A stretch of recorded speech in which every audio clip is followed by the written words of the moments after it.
Hello বন্ধুরা, সবাই কেমন আছেন? আশা করি সবাই ভালো আছেন। আজকে মনটা খুব খারাপ। আপনারা সবাই ইতিমধ্যে জানেন যে লিওনেল মেসি আর্জেন্টিনার খেলোয়াড়, সেরা খেলোয়াড় এবং এর ভক্ত আসলে বলে কয়ে বোঝানো যাবে না। সেরকম একজন খেলোয়াড় আসলে সে বিদায় নিতে যাচ্ছে। খেলা থেকে সে অবসর নিতে যাচ্ছে এবং সে তার শেষ ম্যাচ ছিল তার দেশের মাটিতে এবং সেইখানে ৩-০ গোল করে ম্যাচ ম্যাচ জেতেন এবং দেশকে জিতান এবং সেই খেলাটা আসলে একটা মর্মান্তিক অবস্থানে ছিল।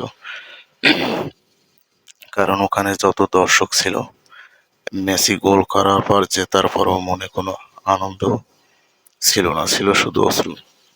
কারণ মেসি বিদায় নিতেছে, এই হলো তার শেষ ম্যাচ। এবং এটা শোনার পরে আসলে আমি নিজে ব্যক্তিগতভাবেও মেনে নিতে পারছি না। আসলে সামনে 2026 সাল বিশ্বকাপ। মেসিকে এরকম একটা বিশ্বকাপে আসলে খুবই দরকার এবং খুবই দরকার ছিল। কিন্তু জানি না আসলে কি কারণে বয়স হয়েছে, খেলা থেকে আসো, কাল তো অবসর নিতেই হবে। প্রকৃতিক এটা তো মেনে নিতেই হবে। কতদিন আর মানুষ সাফার করবে? তো জানি না আসলে। তবে আমার খুব ইচ্ছা, খুব আশা যে সে 2026 বিশ্বকাপ খেলুক এবং তার খেলাটা আমি আসলে দেখতে চাই এবং লাস্ট যে তার ম্যাচটা আসলে আমি নিজে লাইভ দেখতে পারিনি, এর জন্য খুবই কষ্ট পেয়েছি।